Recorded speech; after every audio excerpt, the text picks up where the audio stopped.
Welcome to the Macquarie Business School Dean's Distinguished Lecture Series. My name is Professor Eric Knight. I'm the Executive Dean of Macquarie Business School. And today's lecture series is on the future of media landscape in Australia. Now, as you can probably tell, we're not meeting on Waitamatigal land today, the traditional land of the owners at Macquarie University, but from our different parts of the world. In fact, in Sydney, where I'm dialing in from, we're in hardcore lockdown. So thank you for your patience during this difficult time, but it's really wonderful to be able to continue this kind of engagement and have the opportunity of food of thought that these seminar series allow. My role today is a chair, and my pleasure today is to host Michael Miller as our panelist and guest speaker. Michael Miller was appointed Executive Chair Australasia for News Corp Australia in November 2015. He's had more than 20 years of experience working in senior roles across the media sector. A fan of creativity, great content, technology innovation, Michael is passionate about sport, reading, and making a difference in the world. And he sits on the boards of News Limited, Fox Sports Australia, carsguide.com.au, Sky Network Television Limited, Committee for Sydney, Waratahs Rugby, and is currently the chairman of the Newspaper Works and a director of REA, Foxtel, and Unruly. In his role at News Corp Australia, he leads one of Australia's leading media companies, as well as a digital real estate company and a subsidiary of News Corporation, a global leader in digital print media, book publishing, and real estate services. News Corp reaches more than 15 million Australians each month through their diverse portfolio of publications. Michael, welcome to Macquarie Business School and the Dean's Lecture Series. Eric, it's good to join you and look forward to talking and getting some of the questions from your alumni. Thank you. Well, look, thank you all for sending your various questions through. It's a really rich and varied topic, the future of media landscape in Australia and increasingly connected in the world. So what I thought I'd do is bring those questions for those who've registered together with a kind of a bit of a story about what is playing out in this sector and in the country. But Michael, maybe the way into that is to kind of start with your personal story. Maybe you can say a little bit about how you came into the media sector and what intrigued you about it and what your early experiences in it were. Yeah, hey, I grew up in regional Australia, and I grew up in with limited choices for media, but it was a big part of my upbringing. The thump of the paper on the front lawn, the ABC radio in the morning, and then ABC mainly in the evenings too. And so it was often about debate, it was about views, and it often informed the conversations we'd have around the family table and the meals we'd have. My first job in media was at a firm called Tonkin Media, and I was selling ads in a variety of publications that no longer exist. One included Countdown, which was a music publication. It was the Spotify of the era. And I then moved in 1991 to a consultancy called CIESA, or the Commercial Economic Advisory Service of Australia. And that firm worked on the sale of Fairfax in 1991, that eventually went to Turon, and also on the print media inquiry, whereby the firm was consulting to News Corp in Australia. I then, in 1992, joined News Corp after having completed those roles with CIESA. And my first job was a research assistant in the marketing services department. And so I've found my career at News Corp to be one where I've moved a few times, Melbourne, Adelaide, Sydney, a few different occasions, corporate roles as well. And it's a company where I've been able to enjoy a few different careers within the one company. And equally having some time outside of News Corp, running the CEO of the public listed APN, which has radio and out of home as well as digital businesses in the region. Fantastic. So Michael, can you tell us a little bit about your current role, Executive Chairman Australasia? What does the role encompass, and how did you come into the role? What did you find in the business and the responsibilities at hand when you came into the role? Yeah, I picked up the role in 2015 when I left APN and rejoined News. My role is I suppose represent the company across various assets in the region. It is I sit on the boards of Foxtel and various assets there. Realestate.com.au and the REA Group, which is a great business out of Melbourne, and has a nearly 20 million market cap of its own, 20 billion market cap in its own right. Is really a foundation for with leadership in the world of real estate not just in Australia. And that equally, I'm a chair of the Australian Publishing Businesses, which, while publishing is historically been a print term, it is far more broader now in that it includes mainly digital publishing across various assets. In Australia, we have over 112 regional community mastheads. We publish news.com.au, which is Australia's leading commercial news site with 11 million per month audience. We also publish publications like Vogue. And we've been increasingly over the past 12 months, we've launched 14 hyper-local regional titles as well, being purely digital. So my role is I have responsibility for all of our assets through the Australian and Asian region. I mean, it's pretty phenomenal to think about the number of Australians and people, frankly, around the world who are reading in some way an asset that is funded, or supported through News Corp at any particular minute of the day, let alone day in the year. I mean, can you say something a little bit about the kind of broader business lens on this, Michael? I mean, you mentioned that there is a broad, conglomerate of activities, but can you say something about the business model you inherited and perhaps the business model that has evolved in the last 5 or 6 years, and just to kind of give a sense of, what's come and then how is it beginning to change? Yeah. When I rejoined News in 2015, I'd say there was a lot of uncertainty about how, what the future of media, and that wasn't just at News Corp, I think more broadly. We have seen a lot of entrance into the Australian market, whether it be in the streaming space, Paramount Plus, Disney Plus, the Prime Amazon operated business. We've seen the New York Times open a bureau here. We've got the Daily Mail is very successful here out of the UK. And so that, in many ways, Australians have more choices, and there's no longer the days where you were just having one newspaper, one radio, and one TV channel that you were hooked on. Now you have the choice and the ability to jump between all of them. In terms of a business model, we had a long and proud history in terms of print, and that while we're very proud of our past, we're not hostage to it.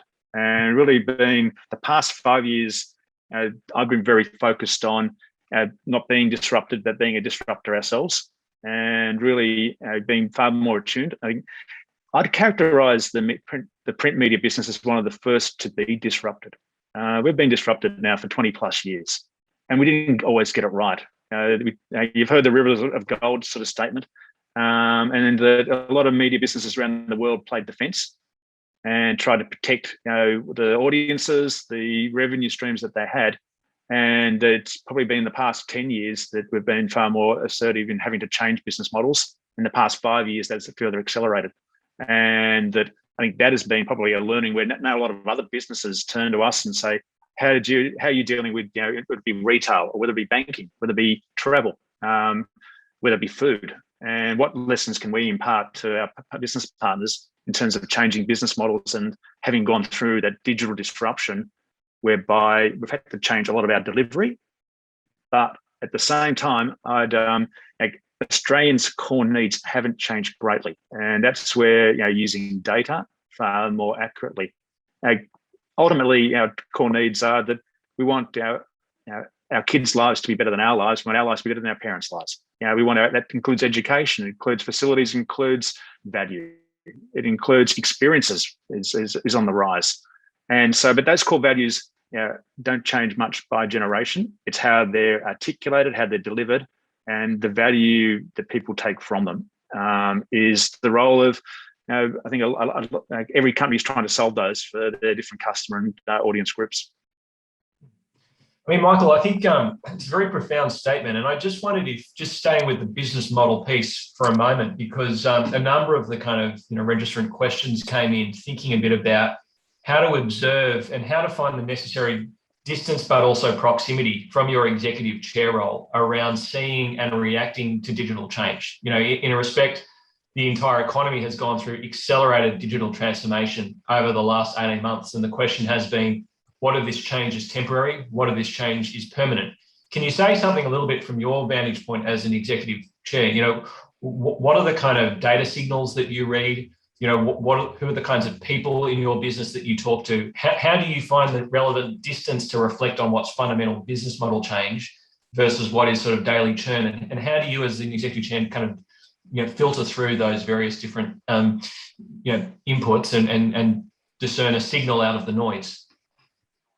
Yeah, so maybe we can dive into business changes, and we talk about digital transformation or digital disruption, and that's a very large concept because everything is now digital, and that, hey, I would say that arguably there's good digital, there's bad digital. There's different forms of how transactional digital, and then communication digital. And so I think you need to slice and dice the term digital far more greatly. I think that then sort of leads to what is permanent change and what is, I suppose, a change of the past 18 months. Maybe just talking to business model of media first. Our business is a dual-sided marketplace. We drive revenues from both consumers and clients.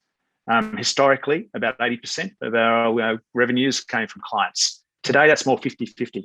And so what has occurred is Australians' propensity to pay and subscribe. I'm a subscriber, have been for over a year to Woolworths. And Amazon Prime really built that model up whereby you pay a standard fee and get unlimited deliveries. But now you can subscribe to, yes, your gym. You can subscribe to your online gym. You can subscribe to book clubs. And so Australians are third highest in the world in terms of propensity to pay for services and content. And that has driven a lot of our growth. And for those who look at our reports, we've been growing about 25% CAGR in terms of over the past 5 years for growth in propensity to pay for journalism digitally. And that is up there in terms of world growth. The second insight for Australians is we're the second fastest in the world after Norway to adopt early new technologies. So whenever and that's why while we're a very small country comparatively in terms of size and population, that's why every a global company will launch in Australia sooner than others due to that propensity to pay and the ability to take up. Maybe when I think through, first of all, the consumer side of businesses, not just our own, but why are people prepared to pay on a reoccurring revenue basis? And so this is where a lot of companies are now using data to drive loyalty programs, how they differentiate through content and their own stories, why their own digital, I suppose, delivery and service and that user experience is being more heavily invested in. And that's been about rapid change over the past 18 months. Australia's historically had a problem with the cost of delivery, driven by long distances and smaller population size. And so same hour delivery that you experience in parts of the world or free delivery is cost prohibitive in Australia. Labour costs are another driver to that equation. However, what has happened in the past 18 months is that Australians either had to either accept those costs or due to more competition and volume, costs have actually lowered for those who are providing that. So I think you're going to find that the delivery model that has accelerated around the world, Australians have caught up with, and there will be maybe a small setback, but I think Australians now have that established as part of something they are prepared to pay for. Very interesting. Yeah. Maybe just on the client side, and the clients are spending less on advertising. Advertising expenditure around the world is in decrease. However, marketing expenditure is on the increase. And that what are companies spending more money on? Every company now, every department has its own website. You lose relevance, you lose your audience if you're not keeping that not just updated, but also relevant and engaging. And that is where more and more of time is being spent. Engagement is driven by content, and it's also driven by experience. And on those websites, there's videos, there are podcasts, there's information which is static, but there's also pricing information, there's transactional information. And on the back of that, then, how do you grow that business? It's through leads, it's through ratings, it's through affiliate. And these are new concepts where marketers are spending a lot more of their time and effort in terms of investment. And they're the areas that we're now playing heavily in. I want to come to content momentarily, but just one question as a footnote to this point, whilst you're on it, from one of our registration or one of our registrants. I mean, you talked nicely about the difference between the subscription business model and the client advertising business model. But I just wondered if you could extrapolate an implication of that in the case of this question, to sort of, for example, the traditional free-to-air TV model. What does that kind of trend that you've talked about mean for things that have been perhaps a mainstay for many years? Are they under challenge? Is it that they'll exist but in a different format, or could you just extrapolate for that particular point? Yeah. So, hey, there's no doubt that businesses that are reliant on advertising dollars wholly are under some challenge. They need to also evolve their business model. And I think in the main, Australian broadcasters are doing that. So you're seeing that the Nine Group, and the Nine Group now isn't just a TV broadcaster. I think one of the challenges actually that Australian broadcasters have is their multi-channels, and that was a way that they were trying to increase their ad revenue by offering off the same facilities multiple channels. However, I think that it's the multi-channels which will start to disappear first. You see both the Nine Group and the 10 Group launch either Paramount Plus through 10 or Stan, and now Stan Sports through the Nine Group. They've also got very large digital businesses, whether it be their SVOD service, but also through their SMH, Age, and Fin Review businesses, the ability to leverage scale. And each of their broadcasters do that. But as a pure play free-to-air, advertisers who have been using advertising only on free-to-air, definitely spending their money elsewhere. And at the same time, the Nine Group's a good example of this, is that marketers don't buy ads, they buy campaigns. And those campaigns can be over years. And so that's how they're buying a range of media to ensure that their message is not just, whether it be a sale message, a retail message, a brand message, a community message, is amplified and told. That story is told across multiple mediums, and companies that offer those multiple mediums are in a better position. Very interesting. So maybe just then moving to this content point, because clearly content is an important part of the business. And I just wondered if you could talk a little bit about how you're prioritizing content, and how you're thinking about it, and its quality, its dimensions, its attributes, its relevance. So there's content is there's many different ways to classify it. What the past year has shown is that COVID is a global issue, but the way we think about it is increasingly local or hyper local, as our state borders have now determined. And I think people are trying to understand what are the restrictions by market, and so that's an example of journalism at a local level. That's one way of thinking content. Another way that we personally think about content is in terms of campaigns or championing. I'd say that 2020 as a calendar year was the re-emergence of trust in media, trusted brands. Probably helped a bit by the Facebooks, the Twitters, and others who have who switched off Australia at one point, who were disseminating questionable content. And so I think all Australian media has now lent in and really reinforced trust in their media. But then there's another element of journalism as opposed to content. It's really that supporting Australians. And when you introduced me, you mentioned and you reminded me that making a difference is one of our core values. I think it's the value of all media, is to make a difference. And so when I just think through the past 3 months of our COVID coverage, we launched a campaign called Call to Arms in early July, when just 11% of Australians were vaccinated. Now it's trebled. We campaigned to enable AstraZeneca to be administered to younger people when the federal government wouldn't indemnify the doctors. A day after that story, the Prime Minister indemnified those doctors. I think advocating for the federal government to secure more supplies, and Poland, Singapore, and now the UK have answered that call out. We campaigned to enable pharmacies to minister jabs, and that we expose that. And now that there are thousands of people being held up there, when the Prime Minister said that this is not a race, we said yes, it is, and in an unprecedented manner, 10 of our mastheads ran the same front page saying that we were number 4 in the medal count in Tokyo, but we were in the 80s when it came to our ranking in terms of COVID take-up. So we've been open. Campaigning is another area of content. Increasingly, I think, driven by the social platforms, commentary is something which we now all expect in our media, and that people all have the ability to express their own views. I'm a firm advocate of ensuring that our democracy will function by people expressing views and having debates, and ensuring that those diversity of views are broadly considered. But that's now become part of, I think, I suppose, not just Australians, but world's. People are far more comfortable in expressing views, not always comfortable listening to others. But that leads to, I think, an important role of the media in the content that we are able to surface. With so much opinion, fact becomes important. How do you differentiate trusted news to opinion-based services, such as Twitter? Fact, and here's the fact piece, here's the opinion piece. So there is I suppose, increasing range.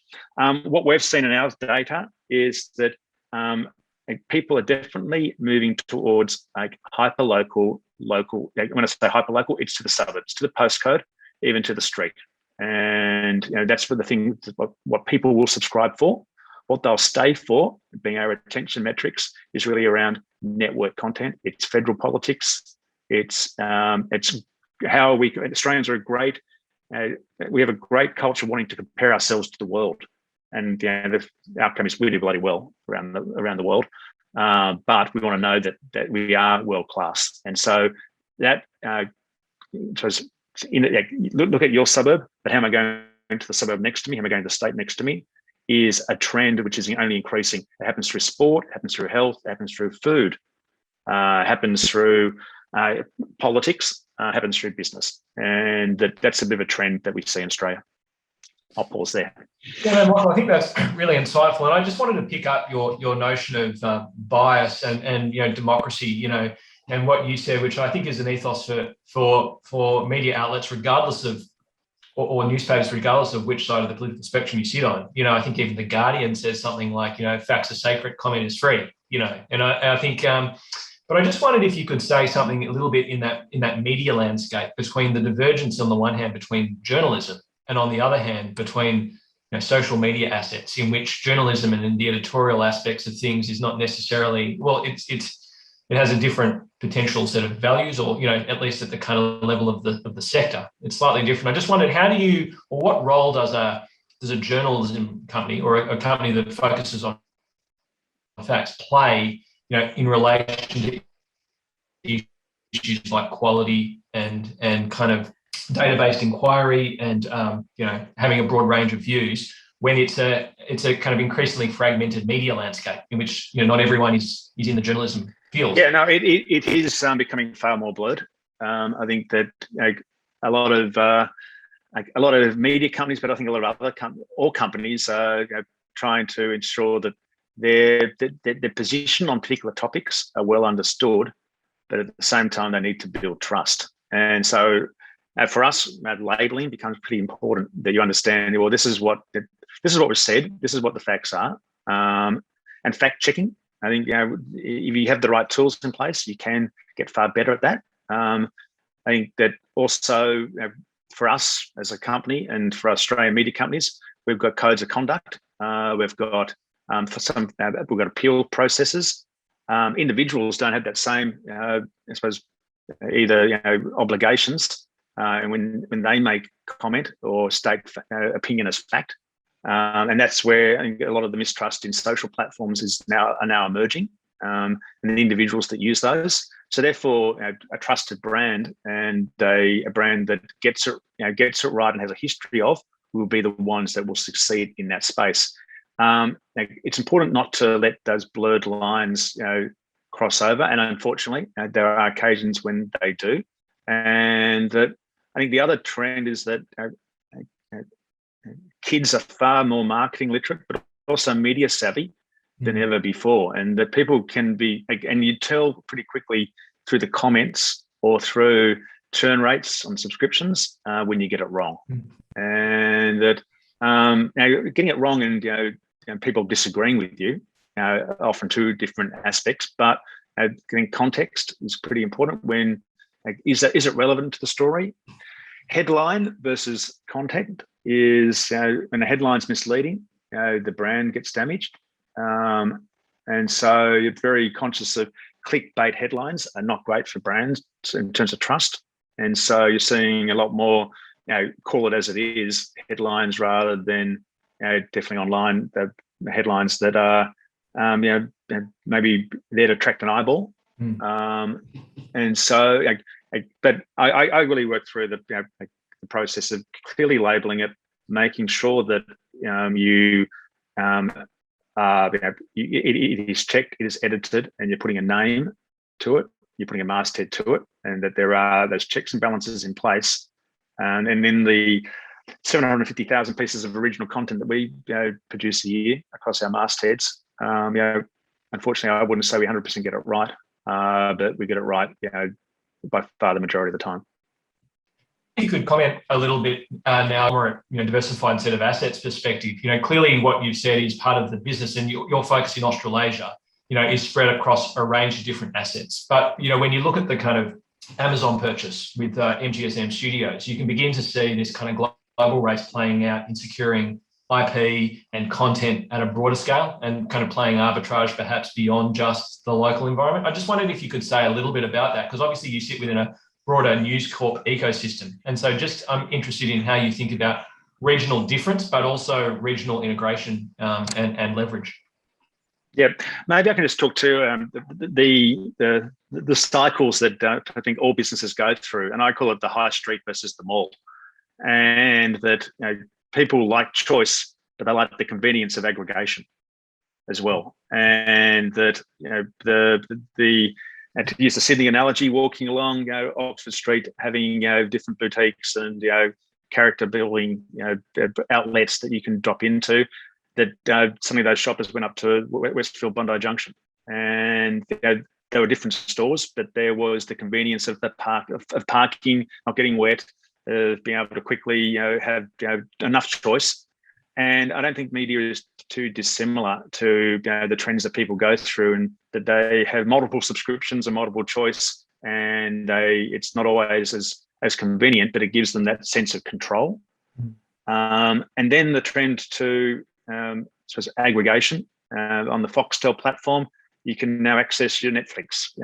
You'll soon be able to access your Amazon Prime, and that you on the Sky box or the Canal Plus box in the UK or France, you also access Disney Plus. And so that's the aggregation piece. We see with KO, our streaming service, that the ability to access 50 sports is the convenience. But we're a sport-loving nation, and we all have multiple scarves in our wardrobes, and we jump between different sports at different times, and the data tells us that. And so the observation I would make is that the Amazon purchases is around aggregation. It's around scale as well. And that we're going to see a period over the coming, I think, 10 years, whereby, not dissimilar to the Fox divestment to the studio to Disney, that you're going to see ultimately it's really around more content across their global streaming product. It's not about movie releases. And so that's a trend that you're going to see more of, and you're going to see some partnerships can take place, not just about acquisitions or divestments. Sometimes they're about partnerships. And I think that's the model that Foxtel is successfully taking in terms of its box business.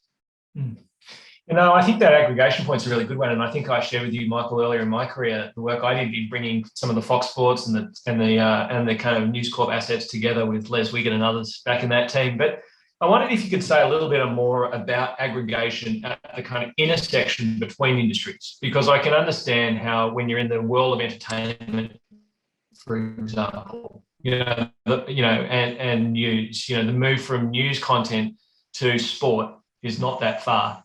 But I suppose when you're beginning to move into transactional businesses, real estate, for example, buying and selling cars, can you explain a little bit about the kind of aggregated ecosystem that you're creating that moves beyond, I suppose, traditional news and entertainment, and what the kind of logic and rationale for that kind of integration is?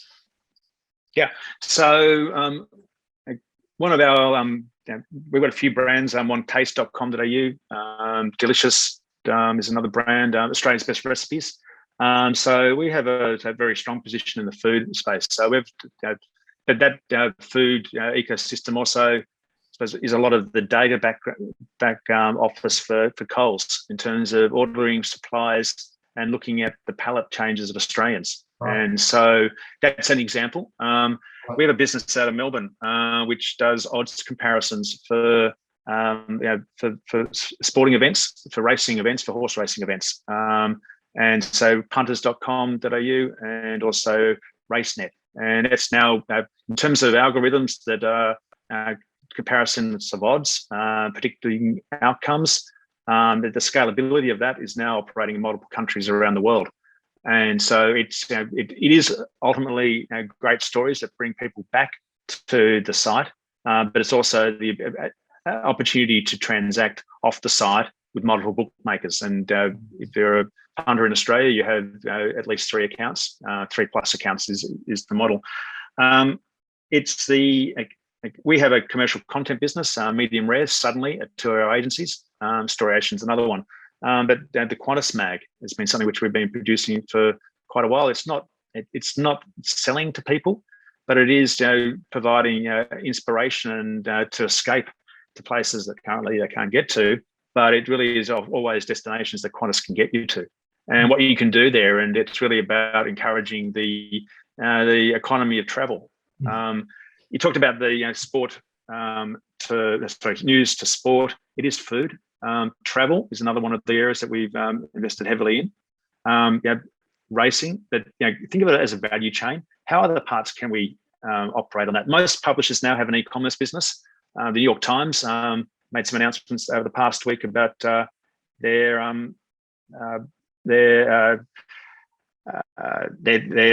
Wirecutter, which is their transaction site where they review products under the New York Times, and then you can purchase those products. The Business Insider is another example of an e-commerce site that does tech comparisons and as well as other comparisons. We have those built into our business as well, in the health and beauty space under the Body and Soul brand. And KidSpot, it also has it's another one of our brands that has a lot of parenting products you can purchase from. That really is working with other suppliers around leads. It's around data. It's around comparison or affiliate models. And on the back of that then becomes audio. So I think just thinking through how we've evolved our business model is that we're probably playing in fewer verticals, but playing many different other parts of the value chain where we can drive value while at the same time not compromising our editorial integrity. I really like that, and in a way, I've often thought about this as sort of the attention economy, and how do you command the eyeball throughout the day. But can you say something, Michael, then in light of that, and almost as a little bit of analysis about how to understand, for example, some of the agreements that you've struck with Google and Facebook and so forth in that light, and what that means and where the kind of line and division sits, or is emerging to sit in terms of how you've thought through your similarities but also differences with those businesses. Yeah, I can't talk to the details of those agreements, but I can talk, I suppose the background to, sure. I suppose the investment in Australian media, and but as part of those agreements is reinvestment back into journalism, particularly a regional, and we've announced a digital journalism academy, 250 journalists a year. 150 would be from News Corp, and another 100 from the industry. And that is really focused on how we better prepare journalists for the podcasting, the video editing, the use of data, visual journalism in how you present on page. It's how people search, and equally following the data that how people discover journalism and different stories becomes far more important. there is so much to choose from. That how do people, how are people finding the information effectively that they require? It is, I suppose, those agreements which I think Australia has led the world, and there's now over 100 different similar inquiries are being conducted around the world in terms of a balance of power, in terms of being able to access journalism, and that essentially, the premise of that inquiry was that these are businesses that are now in the trillions of dollars of value, that have built businesses, often on taking content from others. And whether it be a distribution agreement from a studio to a TV network, not dissimilar is that if you're going to be using the content to drive an audience, to drive advertising, and these are, in Google's case and Facebook's case, predominantly advertising businesses, that we will want to be compensated for the eyeballs and the traffic that we generate for you to, and have that commercial. And the Australian government recognised that as this process started back in 2016. And so that is really an opportunity for that rebalance to occur, and for us to reinvest in growing audiences off our own platforms. And so building on that, and this goes to some of the questions that we had coming in, can you say a little bit more about that in terms of what that looks like from a client perspective in the advertising business? I suppose you talked a little bit about there in terms of what that means for consumers in terms of content understanding at the local. But when you're having a conversation with companies and you're dealing with advertising, what does that mean in terms of how you think about the offering and the competitive advantage that you might offer for a campaign? Can you say something about this? Hey there. Some days we compete with those platforms. Some days we work with those platforms. Another part of our business we call News Extend, which is a local area marketing business. We are one of the biggest resellers of Google and Facebook in Australia, and have been for many years. So we have ability to work with. The agreements we've struck are predominantly consumer oriented. And so we still compete for the attention of I suppose audiences we have separate offers in market for clients. Context is a big element of a decision that a marketer will make. Is that, am I appearing in the right environment? What does the environment say about my brand? As I mentioned, we have the Vogue franchise in Australia, and the appearing in Vogue has a value to it, and the people are prepared to pay for that prominence. Concurrently, we have as part of that context is also being able to what's going to work harder, and the print works really hard because it's on the day of, and the millions of people who buy a newspaper each day, they are consuming it on the day, if not the morning of, and are more likely to act on that particular day. So context in delivery is important as well.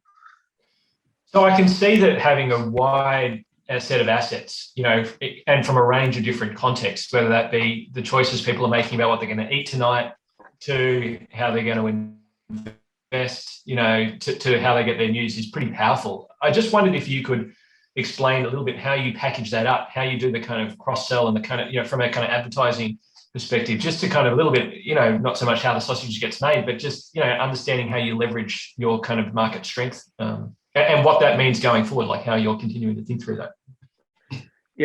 So while you can talk conglomerate or portfolio, clients want a single point of contact that understands their business holistically, and that I wish there was 3 off-the-shelf different packages you could buy, but the reality is that solutions are far more bespoke.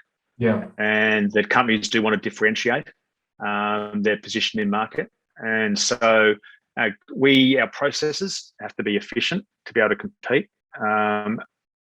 And so the way we've structured ourselves is pretty disciplined processes that understand the client's business goal as opposed to marketing goal, and provide them with a range of solutions from the toolbox that best meets their need. Some are far more transactional and simple. They know what they want, and usually, I'd say about 80% of the time, clients actually do know what they want and don't complicate it for them. Some of them want to trade on price or cost per thousands and efficiencies, but others will want and increasingly this is happening, a more immersive experience, which is around their own brand positioning, told through commercial content that does deliver them audiences, and they're going to be able to measure that through data. And that also that can you help with that transaction in an environment where people feel they can trust who they're transacting with.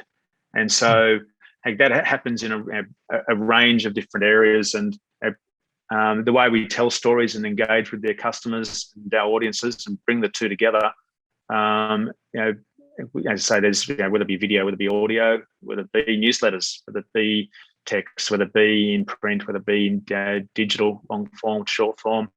The options now are ever increasing, and how we do that, I suppose it's disciplined process, easy point of contact, agile response, and ever evolving. So I can see that as a very compelling sort of operational framework, for the advertiser single point of contact. Asking that same question, but then flipping it on the other side. Can you say something about how News Corp is sort of building its media ecosystems from a customer perspective, and drawing them in, and maybe this goes a little bit to the data piece. Someone might enter your ecosystem through the Daily Telegraph or the Australian, but they might equally or separately, do it through taste.com or through Vogue. And I just wondered if you could say a little bit around how you begin to tie together, those various different points of interaction from a customer's perspective. So and to what extent you want them to feel like they're part of one ecosystem, or where you actually want them to feel like actually, they are part of a News Corp ecosystem, whether they know it or they don't, actually, maybe that's part of it. I just wondered if you could say a little bit about the kind of how you draw the customers into the ecosystem and the journey you take them on. Yeah. Okay, so in customers, I'm defining those as being the consumer, and so Joe Public. Yes, Joe Public. So hey, every company now needs to use scale smartly, and so having one data stack, having one login that we know a subscriber is worth 18 times more than a anonymized audience member. We know that once we have that detail of registration or subscription, how they then where they enter, whether they then go. Personalization, I think, is a big part now of all our websites, that you're able to select by postcode, by football team that you're interested in, by particular areas you may travel in, particular columnist. And so that all is helping us provide profiles, now going back nearly a decade, of individuals who are interacting with our various different brands. And that then gives us a richer picture to ensure that we're meeting their needs. They also give us a picture of churn rates and how infrequently they may come back. In terms of what that means for the client, is that we can be far more targeted. And every media company is now doing this, ensuring that there's little wastage in the campaigns that they book with us as well. And that we know time of day, we know the location, device that they come in on, and the device they transact on. And so that's all.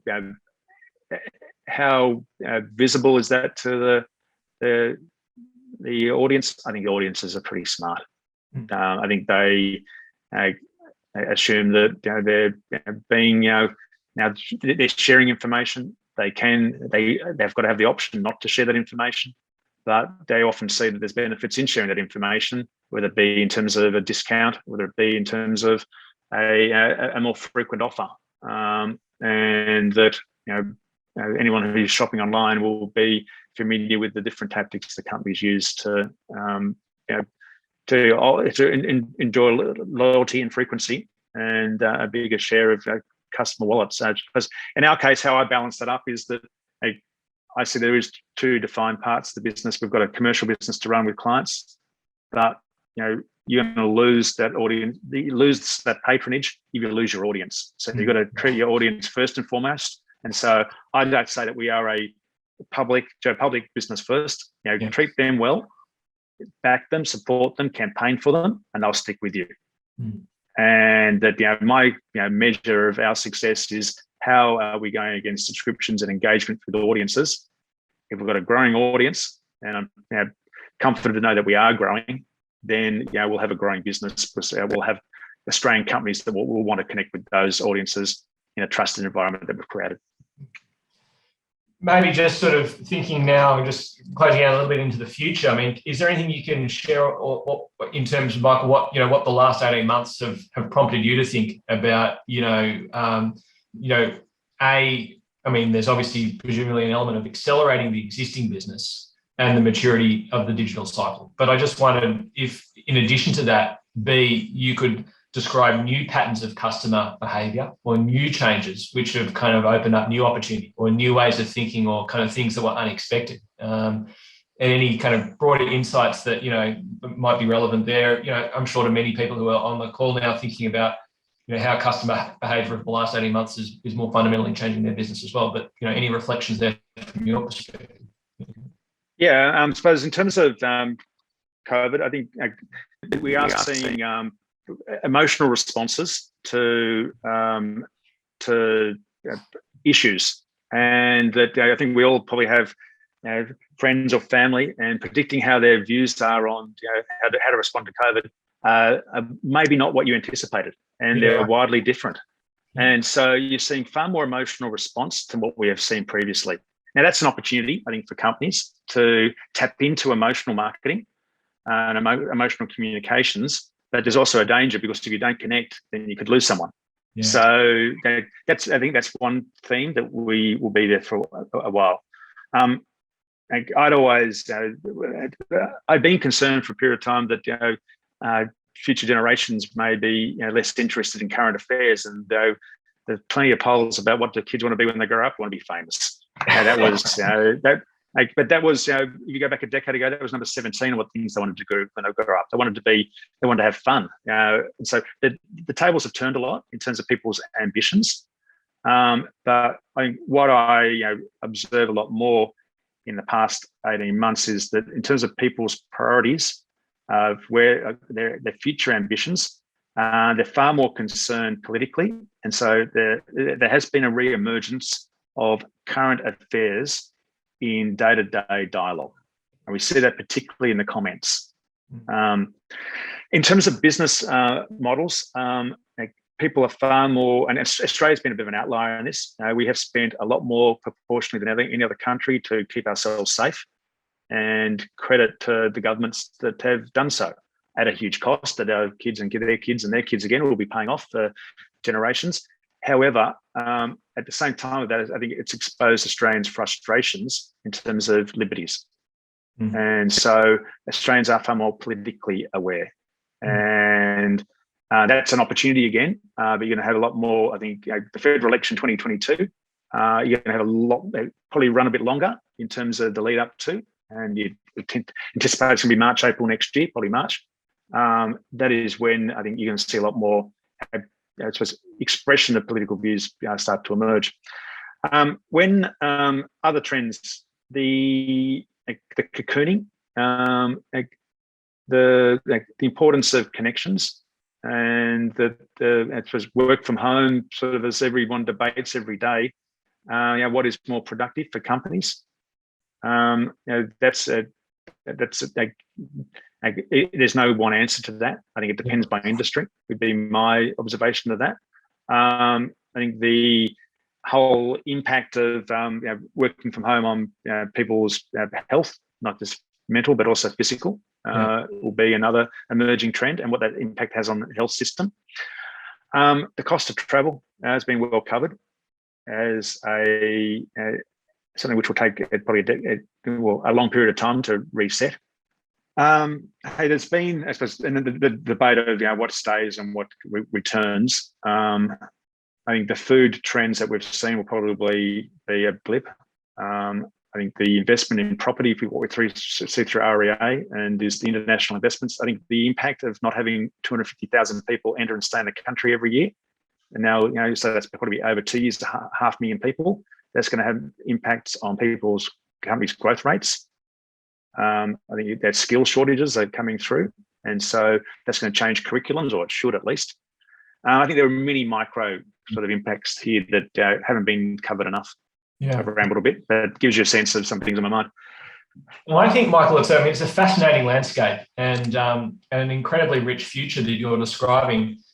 And so maybe just to close, I wondered if I could invite you back to your 21-year-old self can come through UTS and grown up in regional New South Wales. I know there are people on this call who exactly fit that description. Absolutely passionate about current affairs, want to get involved in current affairs, but also have an interest in marketing, which we teach in the business school, media more broadly. Could you share, and you could advertise your grad program at this point, but could you also maybe provide a little bit of guidance as to where do you get a foot in the door here? If you want to play in the media world, if you want to be relevant in this, any career advice or tips, that you'd have for your 21-year-old self trying to enter this new world of media and how to get started?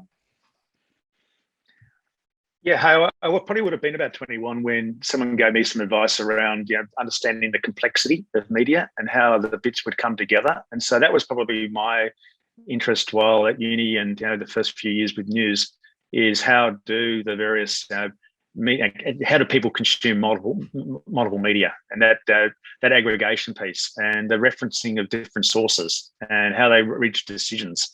And so I think that'd be one. People were looking to getting into media, understanding not just the business model. There's been plenty written about that of aggregation, but also the consumer journey, and that the various sources that people are picking up on. The next one would be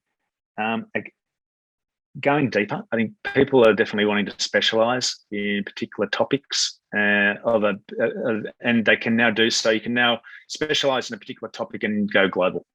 There's some one of the Wall Street Journal journalists is now just writing about shipping on a global basis, and has a large following in that particular topic. Again, Dow Jones recently bought a business that just did business report and journalism just on the mining and gas industry, and has a global following.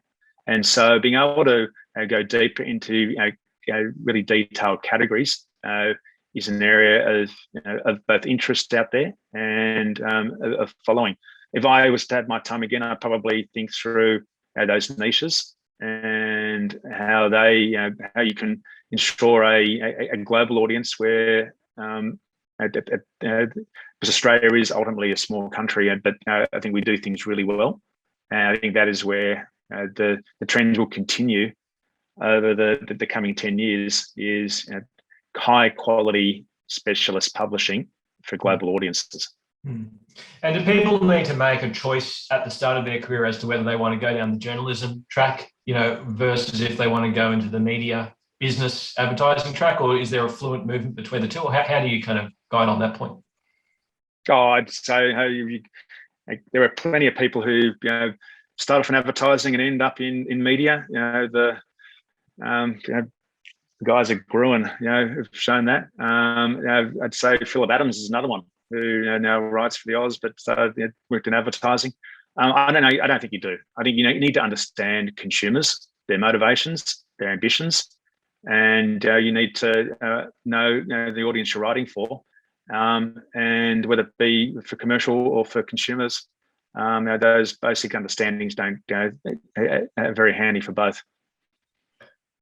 Michael, it's been an absolute pleasure talking to you today. Really enjoyed it. Wonderful insights and incredible, exciting job that you play. I know that all the alumni, all the students we have out at Macquarie University, Macquarie Business School really appreciate this. We'll work with you maybe in another time when we can meet in person to continue this conversation. But for now, on behalf of all of us here, can I just thank you so much for your time, for your generosity of insight and sharing what you've seen and what you're building. I appreciate the opportunity, Eric, and look after yourself. Take care. Thank you. Thanks so much. Thanks, everyone. And look forward to our next Dean's Distinguished Lecture Series. I think we've actually got one coming up later this week, talking about the future of data analytics with partners at Wink and also the founding CEO of Quantium. So please come join us then. Thank you.